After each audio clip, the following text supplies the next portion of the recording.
And a good Tuesday morning to you. Great to have you with us. Well, his name is Sami Alabi, also known as Abu Safwan al-Kanadi, another Montreal jihadist who is on the watch list among 90 others and who is now fighting alongside the Al-Qaeda affiliate Jabhat al-Nusra. Jonathan Halevi here to fill in the blanks on what kind of threat this guy poses. How did he come to light? So you see, he is from, I think, 2011 in Syria, fighting with the Jabhat al-Nusra, and he's not the first one from the area of Montreal. We all remember the student from Montreal, Jamal Abdelkader. He also joined Jabhat al-Nusra, and 2 years ago he drove a truck laden with 1.5.6 tons of explosive and blew it up inside the heart of downtown of Damascus, killing scores of people. So it's not the first one. We know about another 3 people from Quebec that are also missing, and one probably... We reported that last week. Yes, on Friday, and one probably left to Turkey and supposedly in his way to Syria and Iraq. So it's not the first time, and if we look into the numbers, we are talking about many Canadians who affiliated or support ISIS and even joining the rank of ISIS and Jabhat al-Nusra. Yeah, I mean, for those that don't know, the Jabhat al-Nusra, they are an ISIS affiliate, correct? They're fighting alongside ISIS? Yeah, Al-Qaeda affiliated, and ISIS also started as an offshoot of Al-Qaeda, and they also see Osama bin Laden as their spiritual leader. There's no difference with Jabhat al-Nusra and ISIS.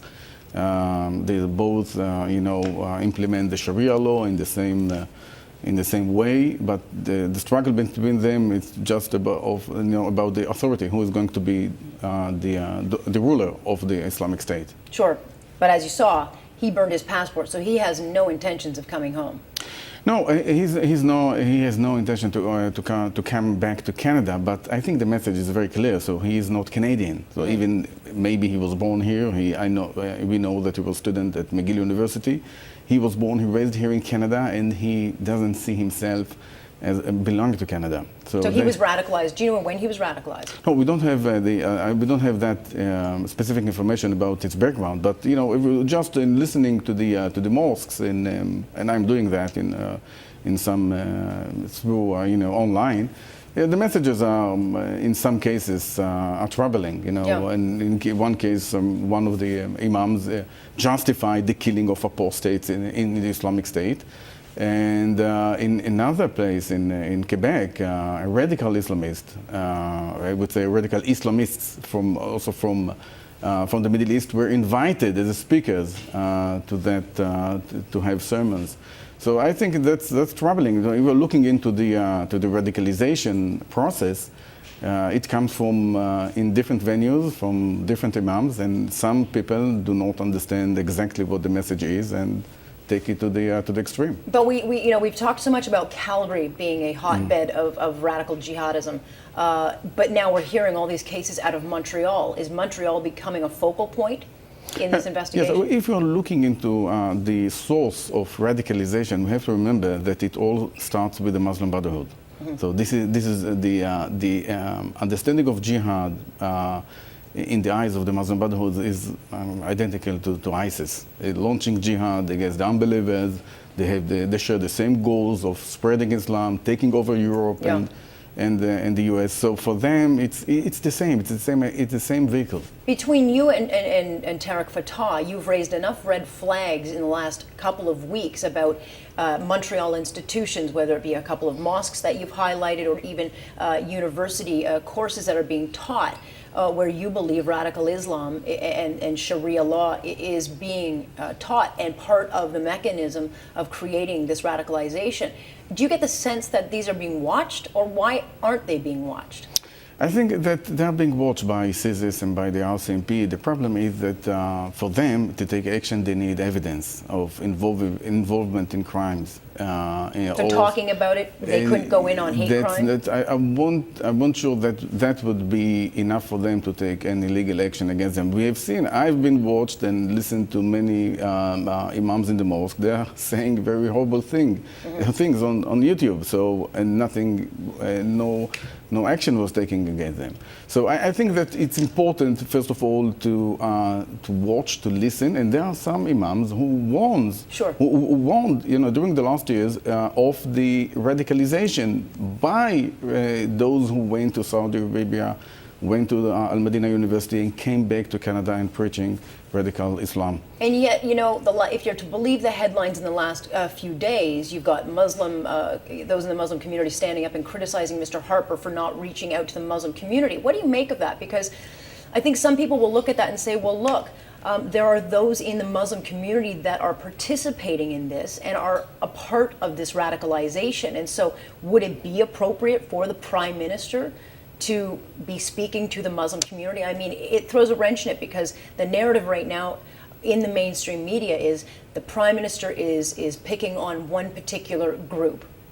I think the position of the Muslim community is very important. So in most of the leaders of the Muslim community in Canada denounced the ISIS and declared that ISIS is un-Islamic. Yeah.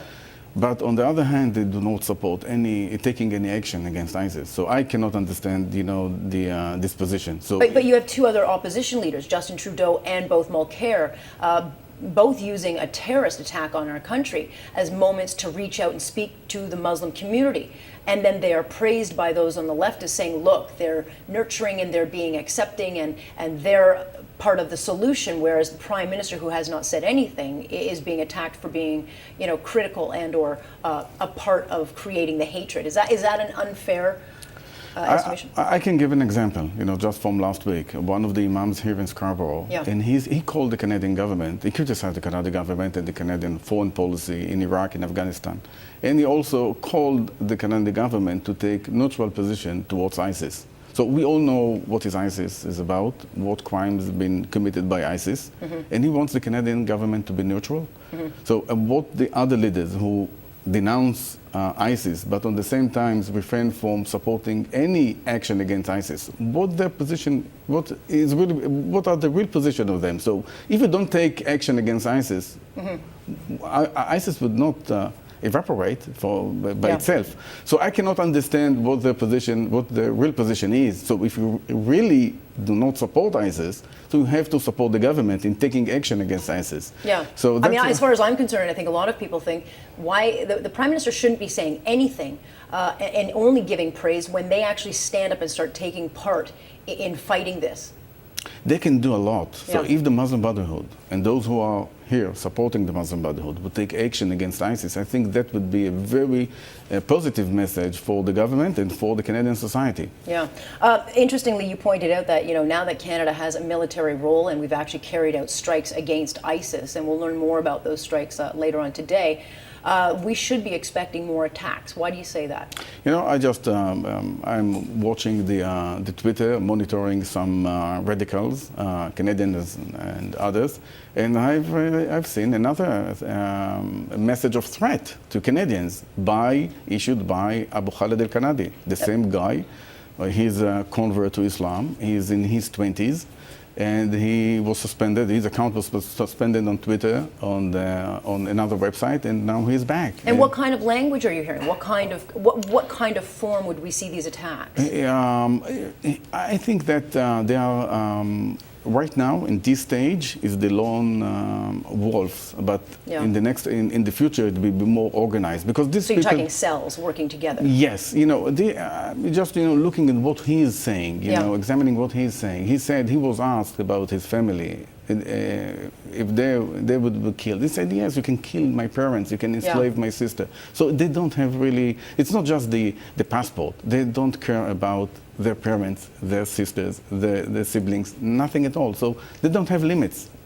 Well, we might be lulled into another safe period because we haven't seen anything happen in a couple of weeks. I mean, I think it's dangerous for Canadians to assume that just because 2 soldiers were killed that this is finished.